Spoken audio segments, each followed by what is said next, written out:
Урок 1. Преодоление перегрузки задачами. Привет, Анна. Я могу представить, как вы преодолели проблему перегрузки задач. Как вы это сделали? Привет, Джон.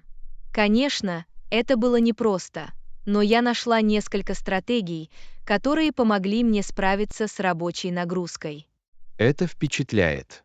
Какие стратегии вы реализовали для решения проблемы перегрузки? Во-первых, я расставил приоритеты по срочности и важности. Это помогло мне сосредоточиться на том, что требовало немедленного внимания. Расстановка приоритетов действительно имеет ключевое значение.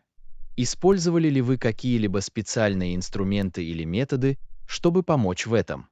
Да, я начала использовать список дел и календарь для организации своих задач и распределения времени для каждой из них. Это разумный подход. Визуальное представление задач может сделать их более управляемыми. Совершенно верно. Это также помогло мне выявить любые совпадающие или противоречащие друг другу сроки. Заблаговременное выявление конфликтов позволяет лучше планировать и предотвращает ненужный стресс. Чем еще вы занимались? Я научилась делегировать задачи, когда это было возможно. Это высвободило часть моего времени и позволило мне сосредоточиться на важнейших обязанностях. Делегирование– эффективный способ распределения рабочей нагрузки. Как вы обеспечили эффективное делегирование? Четкая коммуникация и доверие имели решающее значение. Я позаботился о том, чтобы дать четкие инструкции и при необходимости оказать поддержку. Четкое общение и доверие создают позитивную рабочую атмосферу.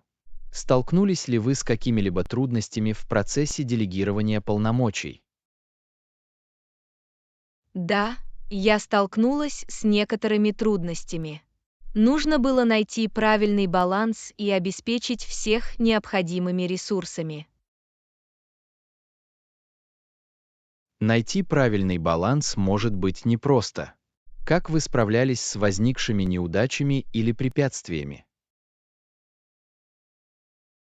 Я старалась сохранять позитивный настрой и воспринимала неудачи как возможность учиться. Я искала решения и при необходимости адаптировала свой подход. Поддержание позитивного мышления важно для устойчивости. Как вы эффективно распоряжались своим временем в условиях перегрузки? Блокировка времени изменила правила игры для меня. Я выделил определенные промежутки времени для выполнения различных задач и свел к минимуму отвлекающие факторы. Блокировка времени помогает оптимизировать производительность. Как вы справлялись с непредвиденными задачами или перерывами? Я научилась быть гибкой и соответствующим образом корректировать свой график. Я оценил срочность новых задач и внес необходимые изменения. Гибкость необходима в непредвиденных обстоятельствах. Обращались ли вы за поддержкой к другим людям во время перегрузки? Да, я обратилась к коллегам и обратилась за помощью в случае необходимости. Командная работа и сотрудничество внесли существенный вклад. Командная работа может облегчить нагрузку и создать благоприятную рабочую среду. Предприняли ли вы какие-либо шаги для предотвращения перегрузки задачами в будущем? Совершенно верно. Я начала устанавливать реалистичные ожидания и границы. Я научилась говорить «нет», когда это необходимо, и не брать на себя слишком много. Установление границ и умение говорить «нет» необходимы для поддержания здорового баланса между работой и личной жизнью. Как вы себя чувствуете сейчас? Я чувствую себя намного лучше. Внедрение этих стратегий помогло мне стать более организованной и продуктивной. Приятно это слышать. Ваш опыт и знания ценны для других людей, сталкивающихся с аналогичными проблемами. Надеюсь, что да. Важно найти то, что лучше всего подходит каждому человеку, и адаптировать стратегии к его конкретным потребностям. Не могу не согласиться с этим. Спасибо, что поделились своим путешествием по преодолению перегрузки задачами. Урок 2. Поддержание зрительного контакта. Привет, Анна. Я хотела поговорить о важности поддержания зрительного контакта. Это может значительно улучшить общение. Привет, Джон. Ты абсолютно прав. Зрительный контакт показывает внимательность и помогает установить связь. Это мощный невербальный сигнал, выражающий интерес и вовлеченность. Как вы практикуете поддержание зрительного контакта? Я сознательно стараюсь смотреть собеседнику прямо в глаза во время разговора или слушания. Отличный подход. Поддержание зрительного контакта свидетельствует об уважении и укрепляет доверие. Какие преимущества вы заметили? Я заметила, что это помогает мне лучше понять эмоции и намерения другого человека. Да, зрительный контакт позволяет нам различать невербальные сигналы и улавливать тонкие нюансы общения. Есть ли проблемы? Иногда поддержание зрительного контакта может быть неудобным или пугающим, особенно в незнакомых или напряженных ситуациях. Это правда. Чтобы преодолеть этот дискомфорт, нужна практика. Как вам удается поддерживать зрительный контакт в таких ситуациях? Я напоминаю себе о важности и силе зрительного контакта. Я стараюсь сосредоточиться и присутствовать в разговоре. Главное — оставаться сосредоточенным и присутствующим. Это показывает собеседнику, что вы цените его слова. Какие-нибудь советы для новичков? Начните с непринужденных бесед с друзьями или семьей. Постепенно вы будете чувствовать себя в этом более комфортно. Неплохая идея. Укрепление доверия с помощью практики очень важно. Как насчет поддержания зрительного контакта в группе? В группах я стараюсь равномерно распределять зрительный контакт между всеми участниками, включая всех. Это внимательно. Это гарантирует, что все чувствуют себя вовлеченными и ценными. Есть ли культурные различия, о которых следует помнить? Да, культурные нормы зрительного контакта могут различаться. Важно знать и уважать различные культурные традиции. Совершенно верно. Адаптация к культурным различиям свидетельствует об открытости и уважении. Как зрительный контакт влияет на профессиональную обстановку? В профессиональной среде поддержание зрительного контакта во время бесед или презентаций может повысить доверие и авторитет. Это создает чувство уверенности и профессионализма. В каких ситуациях поддерживать зрительный контакт может быть сложно? Некоторые люди могут испытывать трудности с зрительным контактом из-за личных причин или культурного происхождения. Важно проявлять понимание, а не делать предположений. Это хорошие замечания. Мы всегда должны быть внимательны к уровню комфорта других людей. Как вы справляетесь с отвлекающими факторами, сохраняя зрительный контакт? Я стараюсь свести к минимуму отвлекающие факторы, сосредотачиваясь на человеке передо мной. Если возникают отвлекающие факторы, я признаю их и отвлекаю внимание. Отличная стратегия – распознавание отвлекающих факторов и переориентация. Это показывает, что вы цените разговор. Есть ли последние мысли о поддержании зрительного контакта? Просто помните, что поддержание зрительного контакта – это навык, который можно развить на практике. В освоение этого навыка стоит потратить время и силы. Хорошо сказано.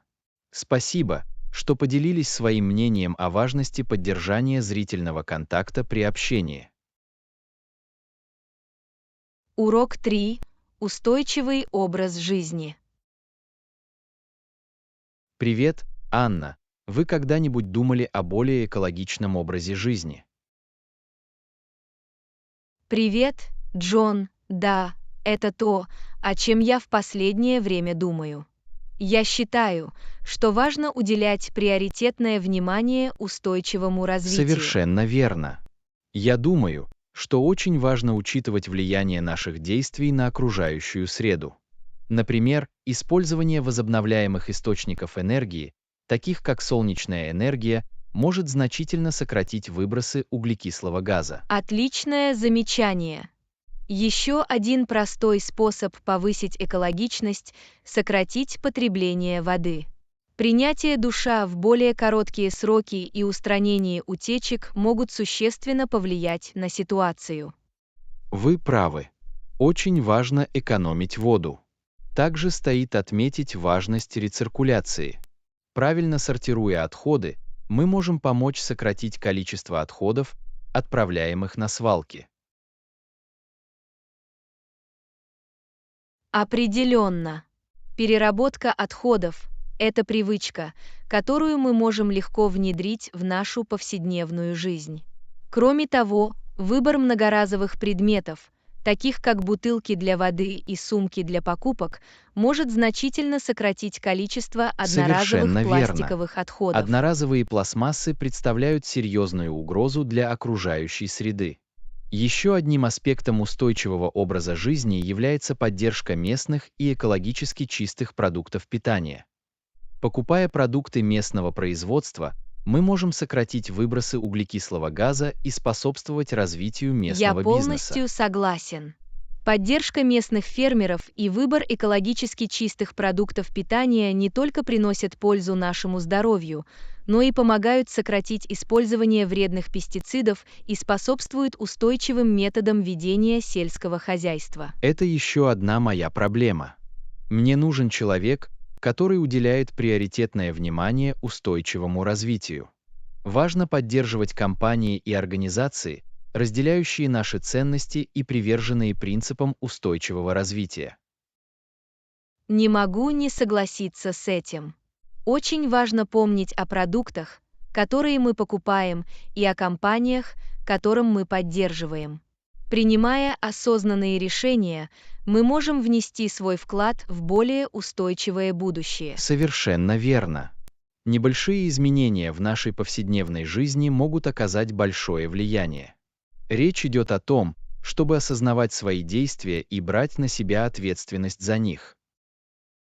Верно. Каждый позитивный шаг, который мы предпринимаем на пути к устойчивому развитию, имеет значение. Давайте продолжим изучать и делиться способами более экологичного образа жизни. Определенно. Вместе мы сможем изменить мир к лучшему и вдохновить других присоединиться к нам на пути к более устойчивому миру. Урок 4. Обучение маленьких детей. Привет, Анна. Я когда-нибудь рассказывал тебе о своем опыте обучения маленьких детей? Привет, Джон. Нет, у тебя нет. Мне бы очень хотелось об этом услышать. Обучение маленьких детей должно быть довольно сложным и полезным. Это определенно так. Одним из ключевых аспектов обучения маленьких детей является их вовлечение. Использование интерактивных занятий и игр помогает привлечь их внимание и сделать обучение увлекательным.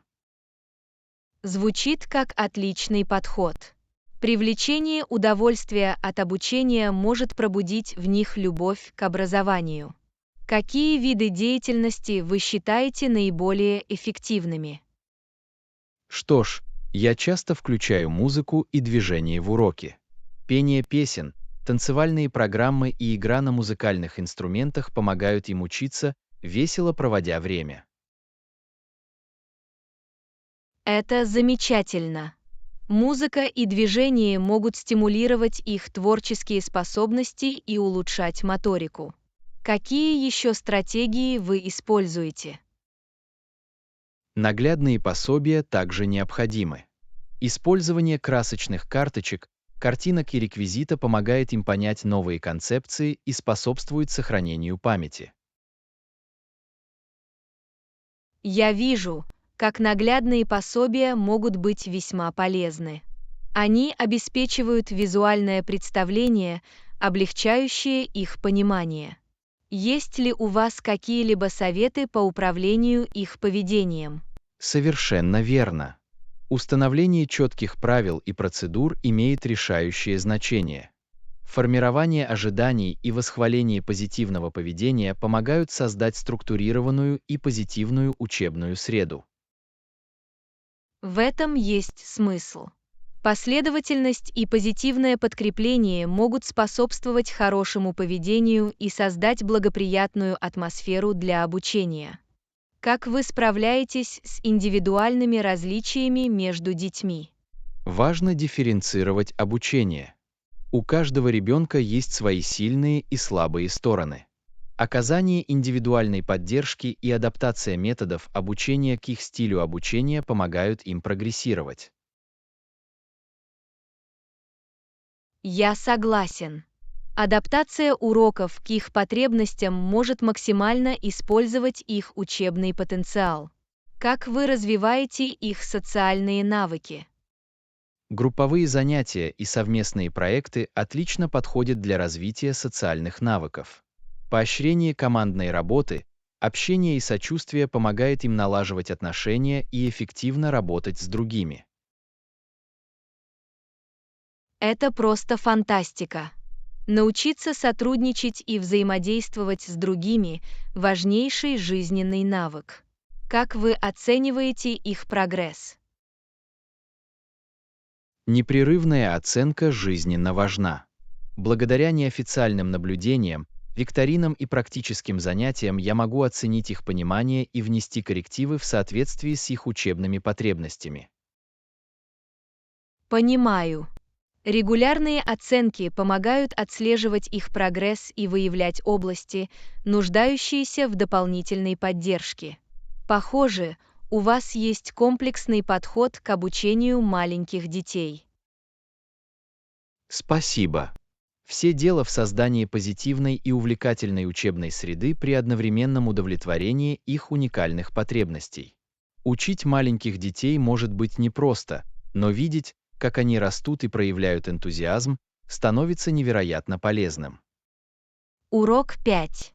Решение проблем. Привет, Анна. Вы когда-нибудь сталкивались со сложной проблемой, требующей творческого решения проблем? Привет, да, у меня есть. Это может быть довольно неприятно, но поиск инновационных решений приносит пользу. Сталкивались ли вы с подобными ситуациями? Совершенно верно. Недавно у меня возникла проблема на работе, и мне пришлось нестандартно мыслить, чтобы найти решение. Это было непростое путешествие. А как же ты? Понимаю. Столкнувшись с проблемой, я пытаюсь проанализировать ситуацию и обдумать возможные решения. Важно подойти к этому непредвзято. Отличный подход. Понимание проблемы и рассмотрение различных точек зрения могут привести к прорывным решениям.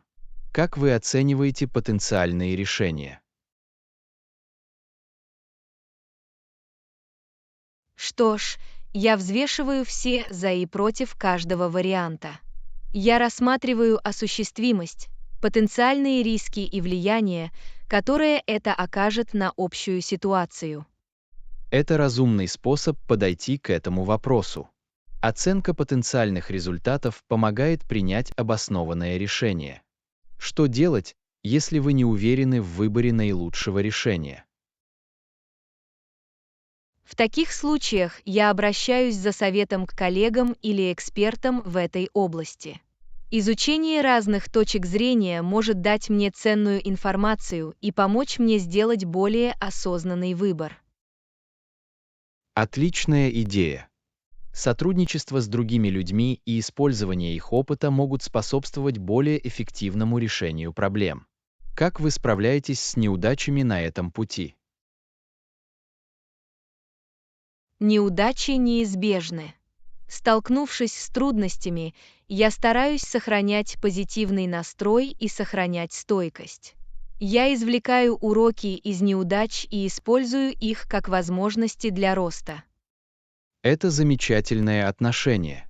Поддержание позитивного мышления и извлечение уроков из неудач крайне важны для преодоления препятствий. Как обеспечить эффективность выбранного решения?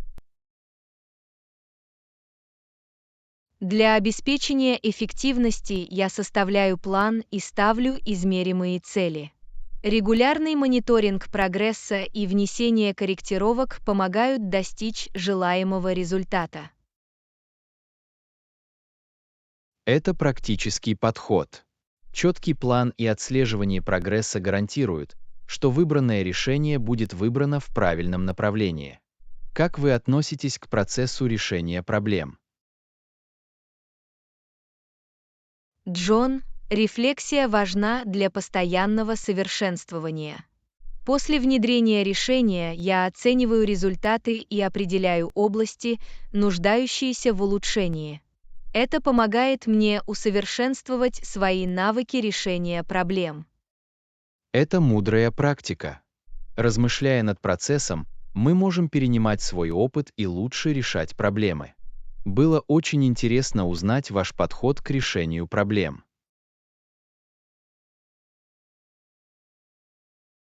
Спасибо. Кроме того, я многому научился с вашей точки зрения. Решение проблем – это навык, который можно отточить практикой и открытым мышлением. Совершенно верно. Этот навык стоит развивать, так как он может принести нам пользу в различных сферах жизни. Давайте продолжим преодолевать трудности и находить творческие решения вместе. Урок 6. Цели фитнеса. Привет, Анна. Каковы твои цели в фитнесе на данный момент?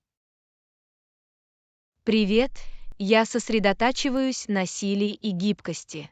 Я хочу улучшить свою физическую форму в целом и почувствовать себя более энергичным. Как насчет тебя? Отлично. Сейчас я стремлюсь улучшить свою выносливость и здоровье сердечно-сосудистой системы. Я хочу иметь возможность бегать на длинные дистанции, не уставая. Звучит как фантастический гол. Бег – отличный способ повысить выносливость и улучшить состояние сердечно-сосудистой системы. Как вы планируете этого достичь? Я планирую начать с более коротких пробежек и постепенно увеличивать дистанцию с течением времени. Я также буду использовать интервальные тренировки и перекрестные тренировки, чтобы повысить свою выносливость. Это разумный подход. Постепенное увеличение интенсивности и разнообразие тренировок помогут вам стабильно прогрессировать. Задумывались ли вы о каких-либо конкретных вехах? Да, я поставил себе цель пройти полумарафон за 6 месяцев. Это дает мне повод работать и помогает сохранять мотивацию. А как же ты? Намечены какие-нибудь вехи?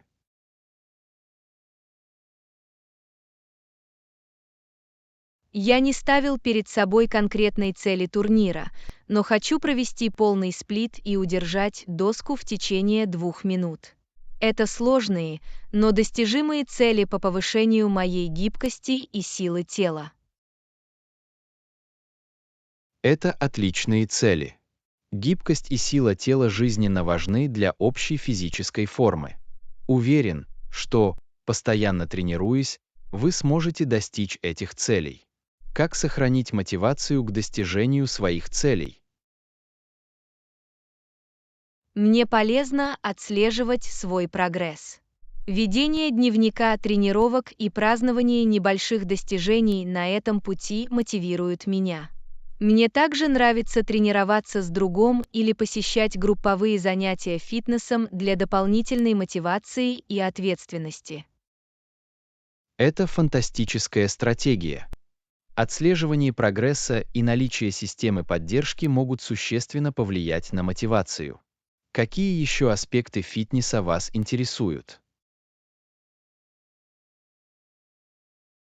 Помимо силы и гибкости, мне также интересно улучшить равновесие и попробовать новые формы упражнений, такие как йога или пилатес. Они могут помочь мне разработать полноценный фитнес-режим. Это замечательно. Тренировка баланса и изучение различных методов упражнений могут разнообразить ваш распорядок дня и воздействовать на разные группы мышц. Всегда приятно постоянно бросать себе вызов. Как насчет питания? Есть ли у вас конкретные диетические цели? Да, я стараюсь включить в свой рацион больше фруктов, овощей и постных белков. Я также хочу пить больше воды и сократить потребление обработанных пищевых продуктов. Сбалансированная и питательная диета крайне важна для достижения моих целей в фитнесе. Отличный подход. Правильное питание играет важную роль в поддержке наших фитнес-усилий. Выбирая более здоровую пищу, вы обеспечите свое тело топливом, необходимым для максимальной работоспособности. Было приятно узнать о ваших целях в фитнесе. Урок 7. Разбиваем лед. Привет, Анна. Когда я знакомлюсь с новыми людьми, я обычно ломаю лед, спрашивая об их отрасли или текущих проектах. Как вы начинаете беседы? Привет. Это отличный способ начать разговор. Я часто начинаю с того, что спрашиваю об их увлечениях или интересах вне работы. Это помогает найти общий язык и наладить связь. Что еще вы считаете полезным? Мне также нравится спрашивать об их любимых книгах или фильмах. Это простой способ найти общие интересы и принять участие в оживленной дискуссии.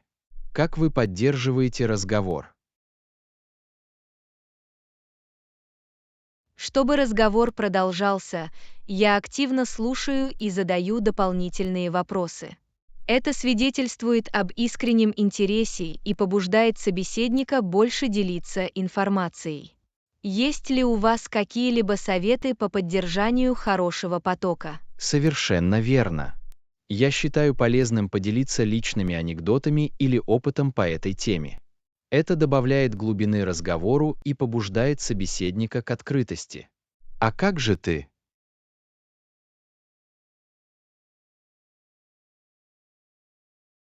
Я согласен. Обмен личными историями создает более спокойную и комфортную атмосферу. Это позволяет обеим сторонам общаться на более глубоком уровне. Вы когда-нибудь сталкивались со сложным разговором? Да. Иногда случаются моменты молчания или трудности с поиском точек соприкосновения.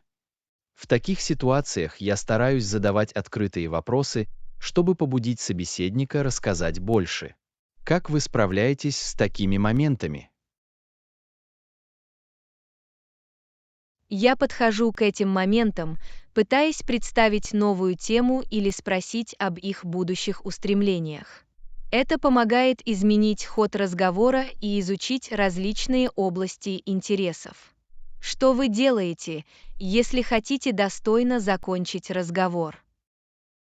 Когда я хочу закончить разговор, я обычно выражаю благодарность за общение и отмечаю, что было здорово познакомиться с этим человеком. Затем я предлагаю оставаться на связи или обмениваться контактной информацией. Как насчет тебя? Это вежливый способ закончить разговор. Я делаю нечто подобное, выражаю признательность за беседу и предлагаю возможность встретиться снова в будущем. Это оставляет дверь открытой для дальнейшего взаимодействия. Как вы запоминаете имена людей после встречи с ними? Чтобы запомнить имена людей, я сознательно стараюсь повторять их имена во время разговора. Я также связываю их имя с чем-то, что им запомнилось, например, с профессией или особенностями. Каков ваш подход? Я использую аналогичный подход. Повторение и ассоциация – полезные методы. Кроме того, я стараюсь использовать их имя, когда прощаюсь или отправляю сообщение с их именем. Это укрепляет память. Было интересно обсудить способы, как сломать лед. Совершенно верно. Для налаживания связей и налаживания содержательных бесед крайне важно найти выход из сложившейся ситуации. Используя эти стратегии, мы можем наладить увлекательное общение и произвести положительное впечатление. Давайте продолжим изучать новые способы общения с другими людьми. Урок 8. Легкая и вкусная кулинария. Привет, Анна. Когда дело доходит до приготовления еды, мне нравится готовить простые блюда, такие как паста или жаркое. Какие твои любимые рецепты? Привет! Мне тоже нравится готовить. Одна из моих любимых пиц – домашняя пицца из свежих ингредиентов. А еще я люблю готовить ароматное куриное карри. В чем твой секрет приготовления вкусной пасты? Чтобы приготовить вкусную пасту, я готовлю ее аль денте и добавляю в ароматный соус. Мне также нравится добавлять свежую зелень и тертый сыр пармезан для дополнительного аромата. Как приготовить такую вкусную корочку для пиццы? Я использую комбинацию универсальной муки и хлебной муки, чтобы получить жевательную, но хрустящую корочку. Я также даю тесту подняться на пару часов, чтобы оно приобрело более ароматный вкус. Какая твоя любимая Мне нравится комбинация классическое жаркого? жаркое с курицей и овощами. Я мариную курицу в соевом соусе и чесноке, а затем жарю, помешивая с разноцветным болгарским перцем, брокколи и горохом. Как сделать куриное карри таким ароматным? Чтобы приготовить ароматное куриное карри, я использую смесь ароматных специй, таких как куркума, тмин и кориандр. Я также обжариваю лук, имбирь и чеснок, чтобы придать вкусу глубину. Есть ли у вас какие-либо советы по приготовлению блюд из свежей зелени? Когда я использую свежие травы, мне нравится добавлять их ближе к концу приготовления, чтобы сохранить их яркий вкус. Базилик отлично сочетается с пастой, а кинза хорошо сочетается с жареным картофелем. Как сбалансировать вкусы блюд? Важен баланс вкусов. Обычно я пробую на вкус и добавляю в приправу соль, перец или немного лимонного сока. Все дело в том, чтобы найти правильный баланс сладкого, соленого, кислого и острого. Какой твой любимый кухонный гаджет? Мне нравится пользоваться иммерсионным блендером. Он отлично подходит для приготовления мягких супов или сливочных соусов прямо в кастрюле. Это универсальный инструмент, который экономит время и упрощает уборку. Какой кухонный инструмент вам необходим? Мой незаменимый кухонный инструмент – острый шеф-поварский нож. Он значительно повышает эффективность приготовления ингредиентов и позволяет выполнять точную резку. Хороший нож делает приготовление пищи намного приятнее. Как экспериментировать с новыми Чтобы рецептами? экспериментировать с новыми рецептами, я часто ищу вдохновение в интернете или в кулинарных книгах. Мне нравится пробовать разные вкусовые сочетания или добавлять свои изюминки в традиционный рецепт. Как вы справляетесь с кухонными неудачами? Неудачи на кухне случаются с лучшими из нас. Когда что-то идет не так, я стараюсь сохранять спокойствие и придумывать творческие решения. Иногда ошибки приводят к вкусным сюрпризам. Какая твоя любимая комфортная еда? Мое любимое блюдо – теплая тарелка домашнего куриного супа с лапшой. Он успокаивает и питает, особенно в холодное время года. Какой десерт вы предпочитаете, когда хотите чего-нибудь сладкого? Когда мне хочется чего-нибудь сладкого, я с удовольствием готовлю простой фруктовый салат с небольшим количеством меда и корицы. Это освежающий и полезный способ удовлетворить моих сладкоежек. Было интересно обсуждать наши любимые рецепты. Совершенно верно. Благодаря нашей любви к кулинарии и обмену советами кулинарное путешествие станет еще более приятным. Давайте продолжим изучать новые вкусы и блюда вместе. Урок 9. Сладкая и сливочная глазурь. Привет, Анна. Когда дело доходит до выпечки, у тебя есть специальный рецепт глазури. Я всегда готовлю глазурь из сливочного сыра. Она придает пирожным и кексам восхитительную остроту. Привет. Глазурь – это вишенка на торте. Мне нравится делать классическую глазурь из сливочного крема.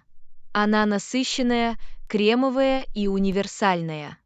В чем ваш секрет приготовления идеальной глазури из сливочного сыра? Чтобы приготовить идеальную глазурь из сливочного сыра, я обязательно использую размягченное масло и сливочный сыр. Я также просеиваю сахарную пудру, чтобы не было комочков. Как добиться гладкой и пушистой глазури из сливочного крема? Для получения гладкой и пушистой глазури из сливочного крема я взбиваю масло до получения легкой кремообразной массы, а затем постепенно добавляю сахарную пудру. Немного молока или сливок помогает достичь желаемой консистенции. Какой твой любимый вкус сочетается с глазурью из Мне сливочного нравится сыра? сочетать глазурь из сливочного сыра с морковным пирогом. Сочетание острой глазури и влажного пряного пирога просто неотразимо. Какой десерт вы предпочитаете использовать в качестве глазури из сливочного крема? Мой любимый десерт к глазури из сливочного крема – классический ванильный кекс. Пушистый пирог и сливочная глазурь идеально дополняют друг друга. Как добавить в глазурь разные ароматы?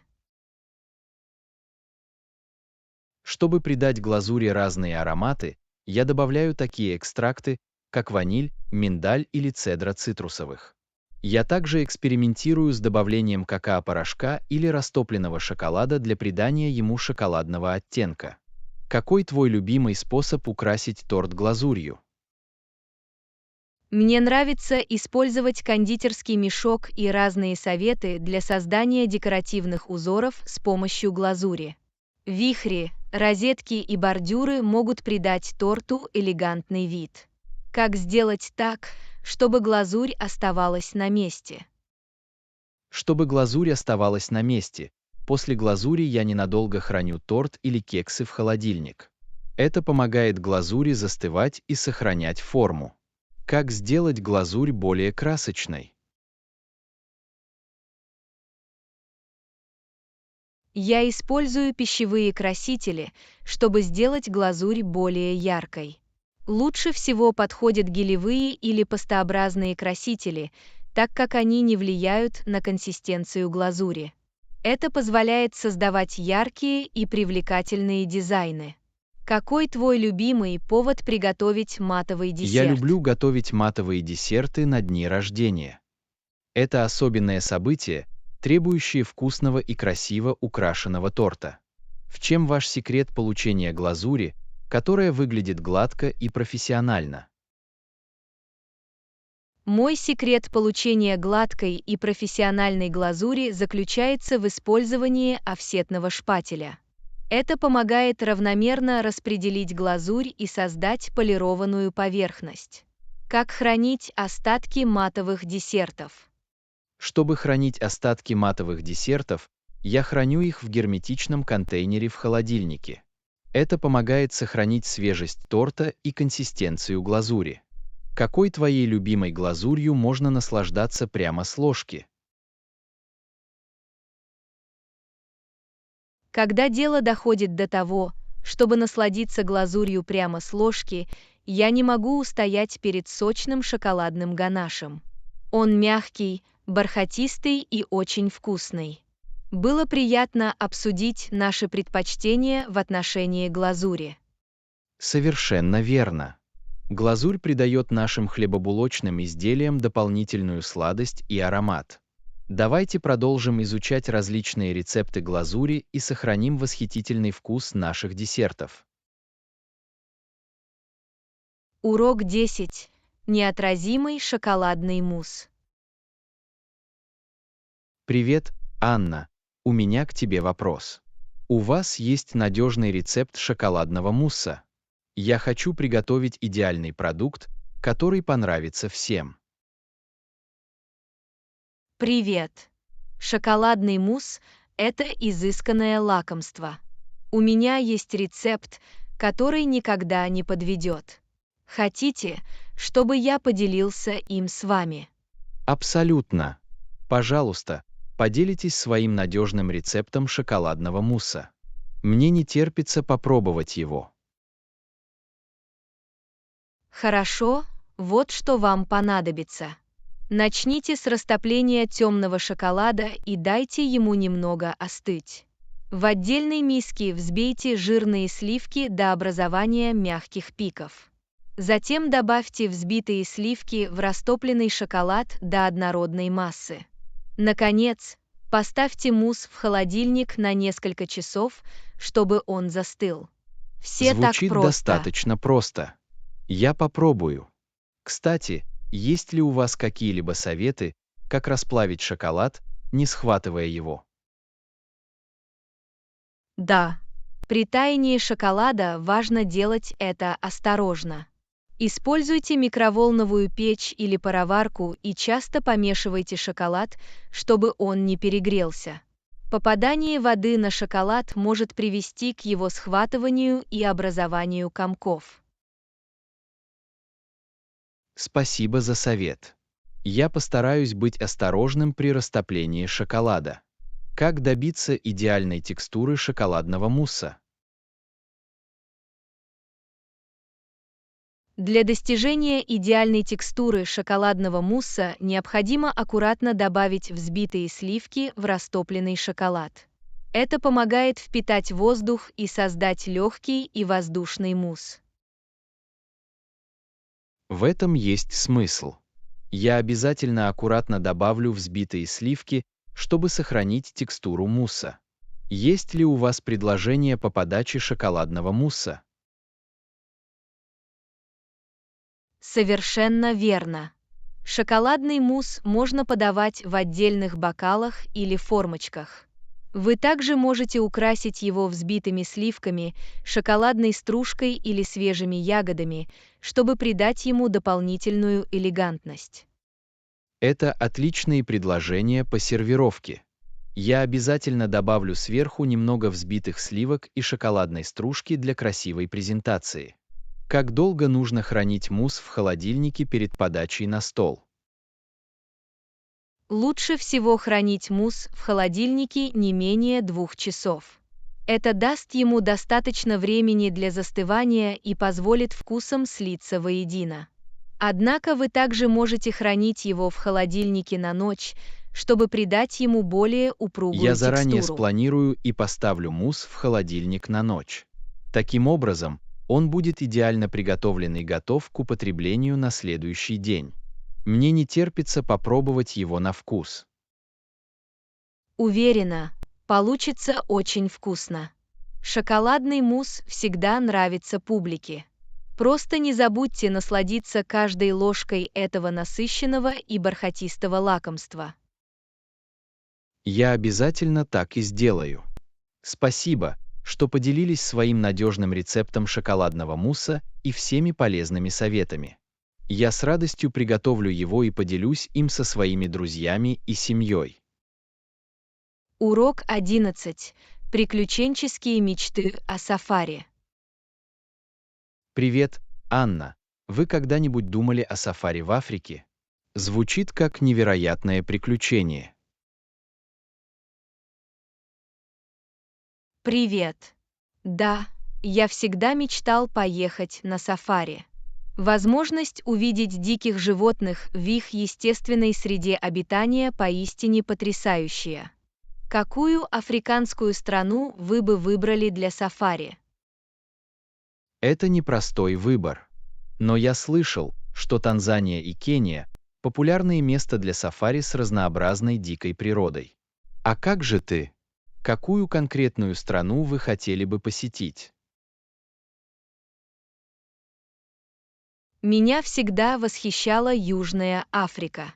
Она предлагает уникальное сочетание дикой природы, потрясающих пейзажей и яркой культуры.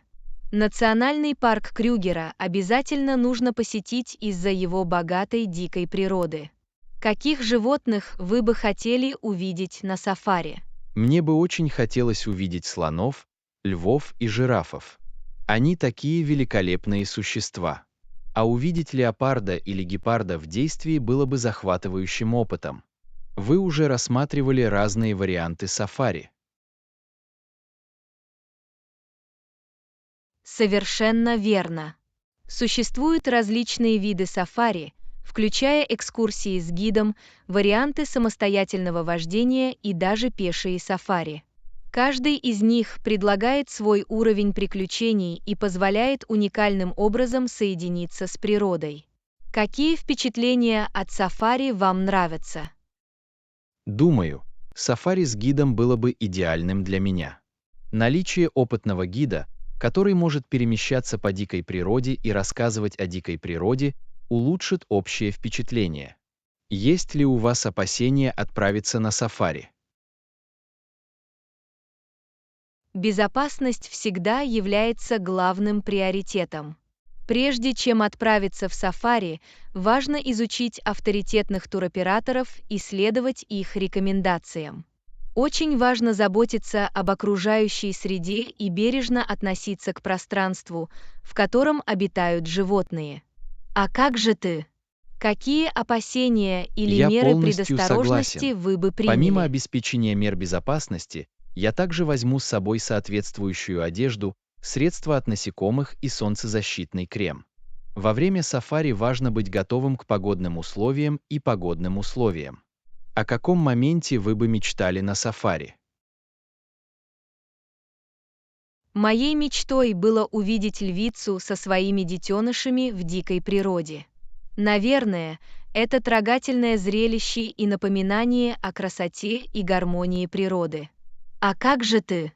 Какую конкретную встречу с дикой природой вы хотели бы увидеть? Я был бы рад увидеть великую миграцию антилоп, гну и зебр. Это одно из самых зрелищных природных событий. Тысячи животных пересекают реки и равнины в поисках более зеленых пастбищ. Могу только представить себе это потрясающее зрелище. Как насчет проживания во время сафари?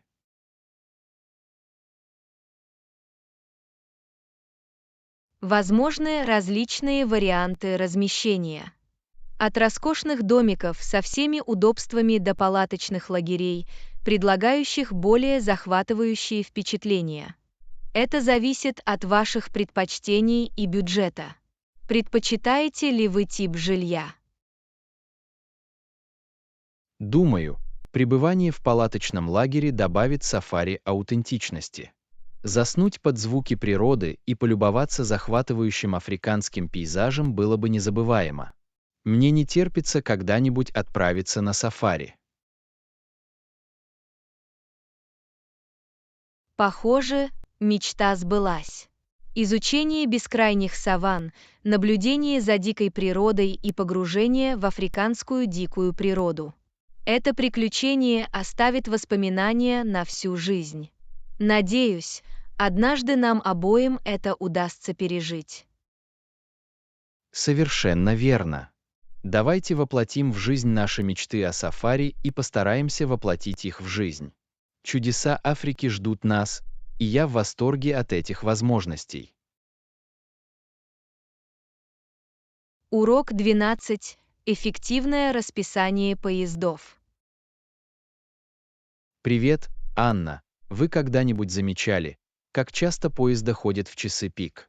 Впечатляет, как им удается выдерживать такой плотный график. Привет. Да, удивительно, насколько эффективно работают поезда, особенно в загруженное время. Это свидетельствует о хорошо спланированных транспортных системах. Используете ли вы поезда для ежедневных поездок на работу? Совершенно верно. Поезда – мой основной вид транспорта для работы. Я ценю их удобство и надежность. Приятно знать, что в часы пик поезд ходит каждые несколько минут.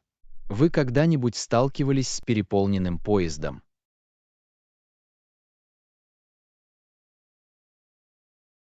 Да, у меня есть. В час пик поезда могут быть переполнены. Это обычное явление в оживленных городских районах. Рекомендуется соответствующим образом спланировать поездку на работу и быть готовым к скоплению людей. Как сделать поездку на поезде более приятной? Чтобы поездка на поезде была более приятной, я обычно беру с собой книгу или слушаю музыку. Это отличный способ расслабиться и получить максимум удовольствия от поездок на работу. Как насчет тебя? Какие-нибудь советы, как сделать поездку на поезде более приятной? Я считаю, что наушники с функцией шумоподавления могут существенно изменить ситуацию. Они помогают блокировать фоновый шум и создавать более спокойную атмосферу. Кроме того, поиск удобного места для стояния или сидения может улучшить общее впечатление. Вы когда-нибудь опоздали на поезд? Да, я несколько раз опоздал на поезд из-за непредвиденных задержек или опоздания на несколько минут. Это может быть неприятно, но я научился выделять дополнительное время на случай непредвиденных обстоятельств. Как насчет тебя? У вас есть опыт с опозданием на поезда? У меня было несколько близких звонков, но, к счастью, я пока не опоздал на поезд. Всегда приятно приехать вовремя и не дожидаться следующего рейса. Есть ли какой-то маршрут поезда, который кажется вам особенно живописным? Поездка на поезде вдоль побережья захватывает дух. Вид на океан и прибрежные пейзажи просто потрясающий. Это удовольствие для глаз во время поездки на работу. Есть ли у вас любимые маршруты поездов? Мне нравится железнодорожный маршрут, проходящий через сельскую местность. Пышные зеленые поля, холмы и причудливые городки делают это путешествие живописным. Это как живописный побег от городской суеты. Вы когда-нибудь сталкивались с задержками во время поездок на поезде? Да, задержки – это часть поездок на поезде. Иногда возникают технические проблемы или непредвиденные обстоятельства, которые приводят к сбоям. В таких ситуациях важно быть в курсе событий с помощью объявлений и проявлять терпение. Как быть в курсе расписания поездов? Обычно я полагаюсь на мобильные приложения или веб-сайты, которые предоставляют информацию о поездах в режиме реального времени. Они помогают мне лучше планировать поездку и быть в курсе любых задержек или изменений. Это удобный инструмент для пассажиров, путешествующих на работу. Однажды Хотите в поезде поделиться я встретил интересными попутчика, историями который о поделился поездах? своим опытом путешествий и рекомендациями по местам, которые стоит посетить. Это была восхитительная беседа, которая сделала поездку на поезде более увлекательной. Были ли у вас незабываемые встречи в поезде? Урок 13. Успешное привлечение клиентов. Привет, Анна. Я слышала, что ты открываешь новый бизнес. Удачи в поиске новых клиентов. Есть ли какие-либо стратегии по их привлечению? Привет. Спасибо. Да, у меня есть несколько идей по привлечению новых клиентов. Я планирую предложить специальные акции и скидки, чтобы побудить их попробовать мои продукты. Как насчет тебя? Какие-нибудь советы по привлечению новых клиентов? Совершенно верно. Помимо рекламных акций, очень эффективным может быть создание сильного присутствия в интернете с помощью маркетинга в социальных сетях и взаимодействия с потенциальными клиентами. Все дело в повышении осведомленности и налаживании отношений. Как вы планируете взаимодействовать со своими клиентами? Я буду активно участвовать в социальных сетях, быстро отвечать на комментарии и сообщения. Я также планирую интегрировать функцию живого чата на своем веб-сайте, чтобы предоставлять мгновенную поддержку и отвечать на любые запросы клиентов. Как насчет тебя? Как вы взаимодействуете со своими Я клиентами? считаю, что отправка персонализированных электронных писем и информационных бюллетеней моим клиентам помогает поддерживать их интерес. Это отличный способ делиться новостями, эксклюзивными предложениями и ценным контентом. Кроме того, это показывает, что вы заботитесь об их потребностях. Имеете ли вы в виду какую-то конкретную целевую Да, я аудиторию? определил свою целевую аудиторию на основе их демографии и интересов. Понимая их потребности и предпочтения, я могу адаптировать свои маркетинговые сообщения так, чтобы они эффективно отвечали им. Как насчет тебя? Кто ваша целевая аудитория? Моя целевая аудитория – профессионалы в сфере технологий. Это люди, которые ищут инновационные решения для повышения своей производительности и эффективности. Важно понять их проблемы и предложить решения.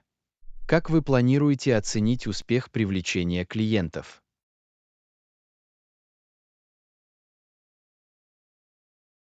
Я буду отслеживать ключевые показатели, такие как посещаемость веб-сайта, коэффициенты конверсии и отзывы клиентов. Анализируя эти показатели, я могу оценить эффективность своих маркетинговых усилий и внести необходимые коррективы для улучшения привлечения клиентов. Как насчет тебя? Как вы оцениваете успех? Помимо упомянутых вами показателей, я также отслеживаю показатели удержания клиентов. Важно не только привлекать новых клиентов, но и удерживать их, предлагая отличные продукты и услуги. Постоянные клиенты – признак успеха. Рассматривали ли вы возможность использования каких-либо рекламных онлайн-платформ? Да, я планирую использовать платформы онлайн-рекламы, такие как Google Ads и рекламу в социальных сетях, для охвата более широкой аудитории. Эти платформы предлагают варианты таргетинга, позволяющие мне сосредоточиться на определенных демографических группах и интересах. Как насчет тебя? Есть ли опыт работы с В онлайн-рекламой? прошлом я пользовался онлайн-рекламой. Это может быть экономичный способ привлечь большую аудиторию и привлечь трафик на ваш сайт. Важно создавать привлекательный рекламный контент, привлекающий внимание и поощряющий клики. Планируете ли вы также какие-либо стратегии оффлайн-маркетинга? Да, я тоже верю в силу оффлайн-маркетинга. Я планирую участвовать в местных мероприятиях, распространять листовки и сотрудничать с другими компаниями, чтобы расширить свой охват. Речь идет о создании нескольких точек соприкосновения с потенциальными клиентами. Как завоевать доверие клиентов? Укрепление доверия имеет решающее значение. Я сосредотачиваюсь на предоставлении исключительного обслуживания клиентов, прозрачности своей деловой практики и выполнении своих обещаний. Важно создать прочную репутацию и построить долгосрочные отношения с клиентами. Как вы подходите к отзывам клиентов? Отзывы клиентов очень ценны. Я активно призываю клиентов оставлять отзывы и прислушиваться к их предложениям и проблемам. Это помогает мне улучшать мои продукты и услуги и показывает, что я ценю их мнение. Как насчет тебя? Как вы обрабатываете отзывы клиентов? На моем сайте есть форма обратной связи, где клиенты могут поделиться своими мыслями и опытом. Я стараюсь оперативно принимать к сведению их отзывы и принимать соответствующие меры для решения их проблем. Все дело в постоянном совершенствовании. Урок 14. Удовольствие от фитнес-трекинга. Привет, Анна. Недавно я начала использовать фитнес-трекер для отслеживания тренировок и шагов. Было очень интересно. Ты тоже следишь за тренировками? Привет. Да, я тоже слежу за тренировками. Это отличный способ следить за своим прогрессом и сохранять мотивацию. Какие функции вы считаете наиболее полезными в своем фитнес-трекере? Счетчик шагов и мониторинг сердечного ритма – самые полезные функции для меня. Это помогает мне отслеживать уровень ежедневной активности и обеспечивает поддержание нормального пульса во время тренировок. Как насчет тебя? На какие функции вы полагаетесь? Мне очень интересна функция отслеживания сна. Она дает представление о моем режиме сна и помогает понять качество сна. Для хорошего самочувствия важно достаточно отдыхать. Ставите ли вы перед собой какие-либо цели в фитнесе? Да, я ставлю перед собой цели в фитнесе, чтобы бросить себе вызов. Это может быть определенное количество шагов в день или целевая продолжительность тренировок. Постановка целей мотивирует меня и помогает сосредоточиться. Как насчет тебя? Есть ли у вас цели в фитнесе? Совершенно верно. Я поставил перед собой цели, связанные с силовыми тренировками и гибкостью. Я стремлюсь увеличить вес, который я могу поднять, или улучшить гибкость в определенных позах йоги. Это дает мне возможность работать над этим. Как сохранить мотивацию к достижению своих целей в фитнесе? Чтобы сохранить мотивацию, мне полезно отслеживать свой прогресс и отмечать небольшие достижения на этом пути. Это дает мне чувство выполненного долга и побуждает двигаться дальше. Есть ли у вас какие-либо стратегии для сохранения мотивации? Да, меня мотивирует разнообразить тренировки и попробовать новые упражнения или занятия фитнесом. Это делает вещи интересными и избавляет от скуки. Кроме того, мне нравится тренироваться с другом или участвовать в групповых занятиях фитнесом для дополнительной мотивации. Вы когда-нибудь участвовали в соревнованиях по фитнесу? Да, я уже участвовал в соревнованиях по фитнесу. Это отличный способ проявить себя и взять на себя ответственность. Будь то степ-челлендж или конкретная цель в фитнесе, это добавляет дополнительный уровень азарта и мотивации. Как насчет тебя? Вы пробовали заниматься фитнесом?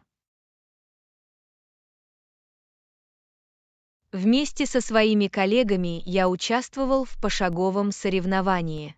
Мы объединились в команды и соревновались, чтобы определить, кто вместе сможет преодолеть наибольшее количество шагов. Это был интересный способ поддержать друг друга и создать здоровую конкуренцию. Используете ли вы какие-либо Да, фитнес-приложения я вместе со использую своим фитнес-приложение, фитнес-трекером? которое синхронизируется с моим фитнес-трекером. Оно предоставляет дополнительную информацию и позволяет мне отслеживать свои тренировки, ставить цели и даже посещать виртуальные занятия фитнесом. Это удобный способ хранить все мои данные о физической форме в одном месте. Как насчет тебя? Какие-нибудь любимые Я приложения для использую фитнеса? похожие приложения для фитнеса.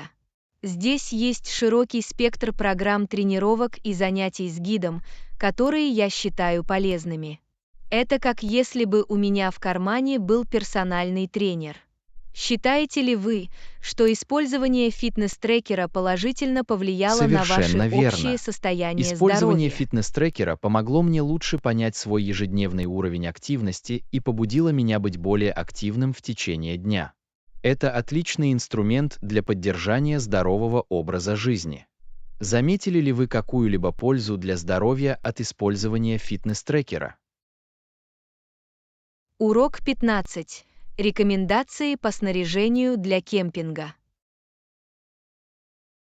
Привет, Анна. Я планирую поход, и мне нужны рекомендации по походному снаряжению. У вас есть предложение? Привет. Конечно, я буду рад помочь. Во-первых, вам понадобится прочная палатка, которую легко установить. Ищите модель с хорошей гидроизоляцией и достаточным пространством для вашей группы. Со сколькими людьми вы отдыхаете Это в будет кемпинге? небольшая группа из 4 человек. Таким образом, палатка, в которой могут комфортно разместиться 4 человека, будет идеальной. Какое еще необходимое снаряжение для кемпинга вы рекомендуете? Спальные мешки и спальные подушки необходимы для хорошего ночного сна. Ищите спальные мешки, соответствующие ожидаемой температуре, и выбирайте спальные подушки для дополнительного комфорта и изоляции. Они имеют большое значение. Какую другую экипировку вы Мне ищете? также нужна надежная походная печь для приготовления еды. Он должен быть портативным, простым в использовании и иметь хорошую топливную экономичность. Какие-нибудь рекомендации по походным печам? Я рекомендую искать походные печи, в которых используется пропан или бутановое топливо. Такие бренды, как Coleman и MSR, предлагают надежные варианты, подходящие для различных кулинарных нужд. Не забудьте также упаковать посуду и посуду. Как насчет освещения? Хорошие замечания. Мне понадобятся надежные варианты освещения для кемпинга. Что вы предлагаете? Фары отлично подходят для освещения в режиме громкой связи. Они практичны и удобны, особенно когда вам нужно передвигаться ночью. Кроме того, если взять с собой пару фонарей, можно обеспечить окружающее освещение кемпинга. Рассматривали ли вы походные кресла? Кресла для кемпинга определенно станут отличным дополнением к удобному сидению.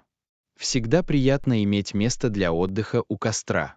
Есть ли какие-либо особенности или бренды, на которые мне стоит обратить внимание? Ищите легкие, складные и прочные кресла для кемпинга. Такие бренды, как Hellenrix и REI, предлагают качественные походные кресла, популярные среди отдыхающих. Убедитесь, что они тоже удобные. По какому другому снаряжению для кемпинга вам нужны Да, рекомендации? я ищу хороший кулер для охлаждения еды и напитков во время поездки. Он должен иметь хорошую изоляцию и выдерживать внешние условия. Что вы предлагаете? Yeti и Coleman известны своими высококачественными кулерами. Ищите кулеры с толстой изоляцией и прочной конструкцией.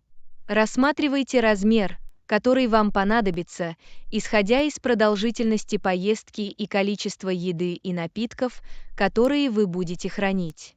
Есть ли еще что-нибудь, Думаю, почему это вам нужен касается совет? самого необходимого. Спасибо за ваши рекомендации. Теперь я чувствую себя более подготовленной к походу в поход. Я ценю твою помощь. Урок 16. Чистота рыбалки. Привет, Анна. Как часто ты планируешь ходить на рыбалку? Я подумываю заняться этим в качестве хобби. Привет. Звучит захватывающе. Обычно я стараюсь ходить на рыбалку хотя бы раз в месяц. Это отличный способ расслабиться и насладиться природой. Как насчет тебя? Как часто ты планируешь ходить туда? Я подумываю ходить на рыбалку раз в пару недель. Я хочу посвятить достаточно времени совершенствованию своих навыков и изучению разных мест для рыбалки. Есть ли у вас какие-либо советы для новичков вроде меня? Совершенно верно. Во-первых, убедитесь, что у вас есть подходящее снаряжение, такое как удочка, катушка и снасти, соответствующие типу рыбалки, которой вы будете заниматься. Во-вторых, изучите некоторые основные методы рыбалки, такие как заброс и намотка. Наконец, наберитесь терпения и наслаждайтесь процессом. Чтобы стать опытным рыболовом, нужно время. Вы уже Спасибо за определились советы. с видом Я рыбалки, планирую начать с который пресноводной хотите рыбалки в попробовать. озерах и реках. Кажется, это хороший способ начать. Вы предпочитаете пресноводную или морскую рыбалку? Как пресноводная, так и морская рыбалка имеет свое очарование. Однако мне больше нравится пресноводная рыбалка, потому что она мне более доступна. Здесь можно поймать множество пресноводных видов, и здесь немного спокойнее. Рассматривали ли вы возможность получения лицензии на Да, рыбалку? я знаю, что в большинстве мест требуется лицензия на рыбалку. Я обязательно получу необходимую лицензию, прежде чем начну ловить рыбу. Важно соблюдать правила и бережно относиться к окружающей среде. Есть предложения по поиску хороших мест для рыбалки.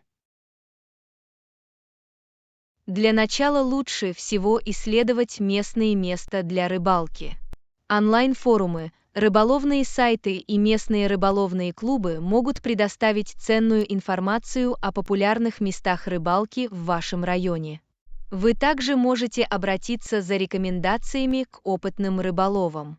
Какую рыбу вы надеетесь поймать? Я готов ловить разные виды. Однако меня особенно интересует ловля окуня и форели. Кажется, играть в них непросто и увлекательно. Есть ли у вас любимая рыба, которую вы хотите поймать? Мне тоже нравится ловить форель.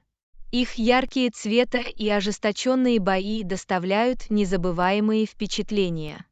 Кроме того, мне очень нравится рыбалка на сома. Они умеют хорошо сражаться и вырасти до внушительных размеров.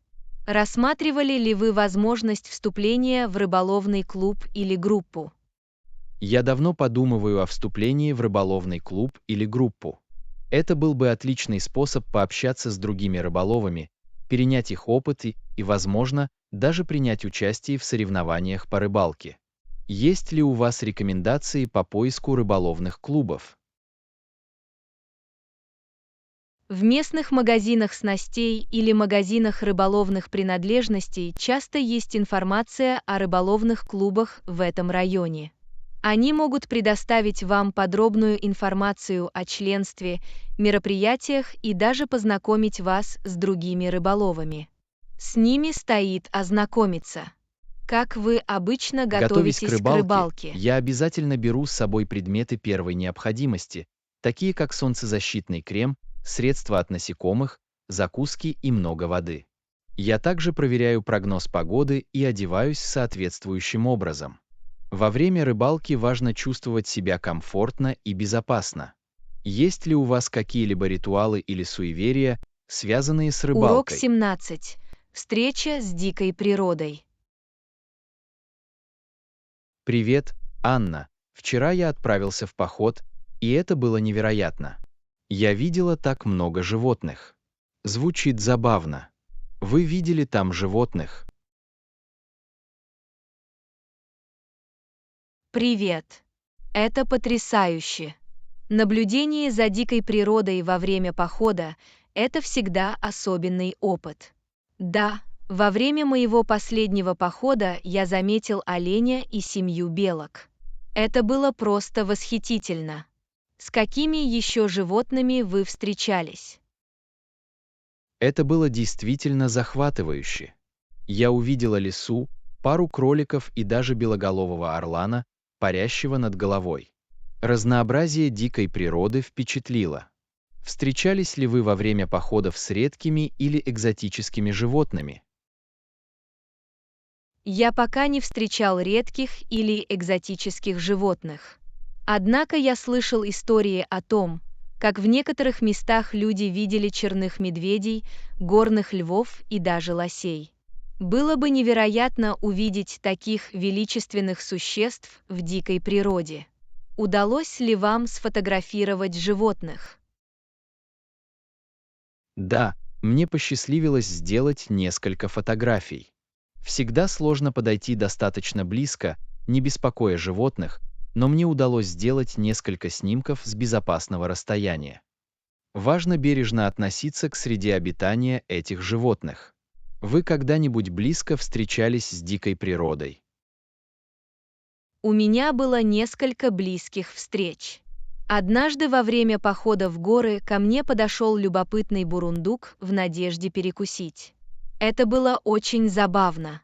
В другой раз я увидел змею, скользящую по тропе. Важно соблюдать осторожность и предоставлять животным свободное место. Есть ли у вас какие-либо советы по ответственному наблюдению за дикой природой? Совершенно верно. Ответственное наблюдение за дикой природой крайне важно для их благополучия и нашей безопасности. Лучше всего соблюдать безопасное расстояние, использовать бинокль или зум-объектив для более пристального наблюдения и не приближаться к животным и не кормить их. Главное – уважение к их естественному поведению. Задумывались ли вы когда-нибудь о съемке дикой природы? Я уже думала о съемке дикой природы. Это прекрасный способ запечатлеть сущность животных в их естественной среде обитания. Терпение и мастерство, необходимые для идеального снимка, достойны восхищения. Есть ли у вас какие-либо рекомендации для новичков, интересующихся фотографией Новичкам в дикой съемке природы? дикой природы я предлагаю начать с хорошего телеобъектива. Он позволяет делать детальные снимки на расстоянии. Главное – терпение, так как животные не всегда готовы к сотрудничеству. Изучение поведения и среды обитания животных также поможет вам предвидеть их передвижение. Участвовали ли вы когда-нибудь в мероприятиях по сохранению дикой природы? Я лично не участвовал ни в каких мероприятиях по сохранению дикой природы, но я очень восхищаюсь теми, кто участвует. Существуют различные организации и инициативы, занимающиеся сохранением и защитой мест обитания диких животных. Оказание им поддержки посредством пожертвований или волонтерства – это эффективный способ внести свой вклад. Узнали ли вы какие-нибудь Да, я интересные узнал факты о несколько животных, интересных с фактов. которыми вы Знаете ли познакомились? вы, что лисы обладают исключительным слухом, который помогает им находить добычу под снегом? А белоголовые орланы могут развивать скорость до 55 миль в час, ныряя в поисках рыбы. Природа полна удивительных чудес. Есть ли какое-то конкретное животное, которое вы надеетесь увидеть в будущем? Урок 18. Выбор подходящего размера.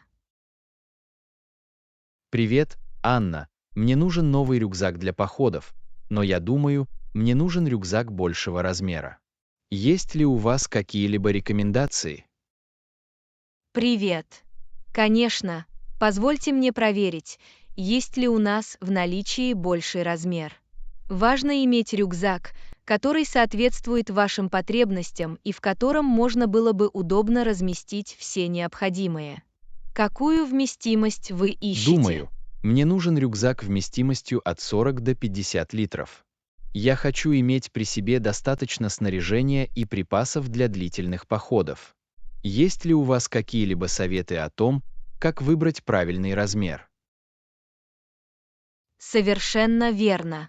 При выборе рюкзака учитывайте продолжительность походов и количество снаряжения, которое вы обычно носите с собой. Большая вместимость подходит для многодневных поездок, а меньшая – для однодневных походов. Также важно примерить разные рюкзаки, чтобы обеспечить их правильную посадку.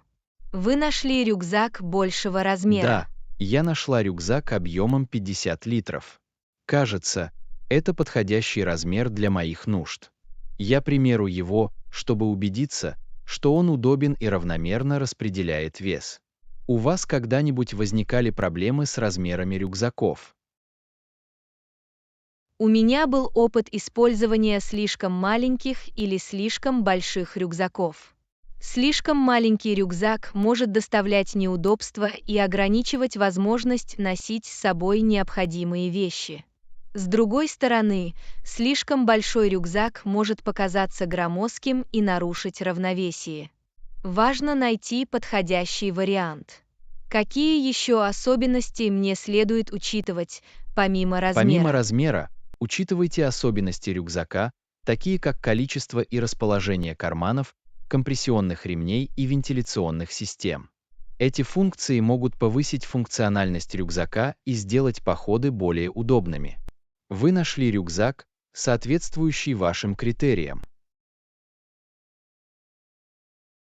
Да, я нашла рюкзак с несколькими карманами для хранения вещей, компрессионными ремнями для устойчивости к нагрузкам и сетчатой задней панелью для вентиляции. Кажется, он соответствует моим критериям. Я попробую и посмотрю, каково это, когда я соберу его со своим снаряжением. Есть ли у вас другие рекомендации Еще одна по выбору рекомендация рюкзака? – проверить прочность рюкзака и качество материалов. Прочный рюкзак, изготовленный из прочных материалов, выдержит суровые походы и прослужит дольше. Стоит приобрести высококачественный рюкзак, который пригодится вам в ваших приключениях. Есть ли что-то еще, что вам нужно для пеших прогулок? Думаю, теперь у меня есть все необходимое для пеших прогулок. У меня есть новый рюкзак, походные ботинки и другое необходимое снаряжение. Я готова отправиться в путь. Если у вас есть какие-либо вопросы или вам нужна дополнительная помощь, не стесняйтесь спрашивать. Вы рады попробовать Мне свой определенно новый не рюкзак? терпится опробовать свой новый рюкзак. Не могу дождаться, когда смогу зарядить его всем своим снаряжением и отправиться в сложный поход. Важно иметь подходящее снаряжение, чтобы... Урок 19. Разумное расходование средств. Привет, Анна. В последнее время я пытаюсь сэкономить деньги и поняла, что трачу лишние деньги.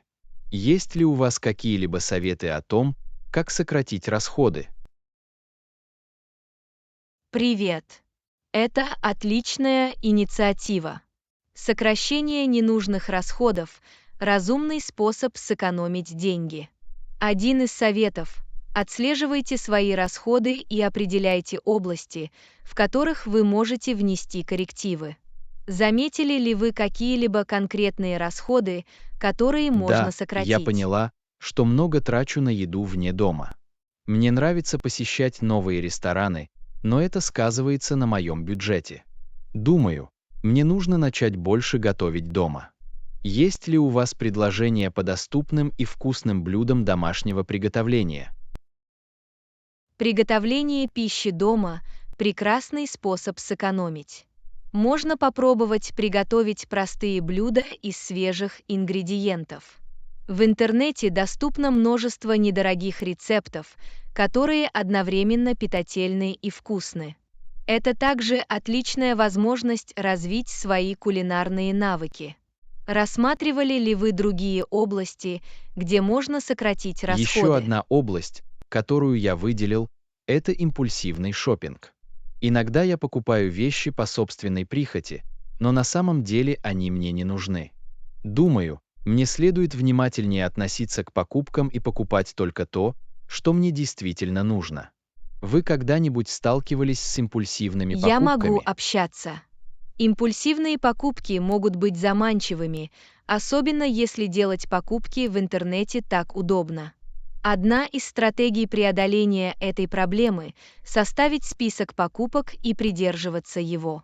Потратьте некоторое время, прежде чем совершить покупку, чтобы оценить, является ли она необходимостью или без нее.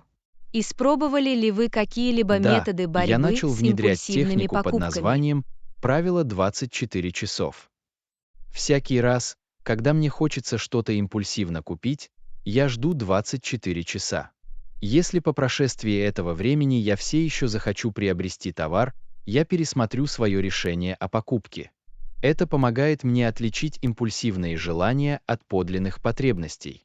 Можете ли вы поделиться какими-либо другими советами по Еще разумному один совет — расходованию средств? проверьте свои подписки и членство.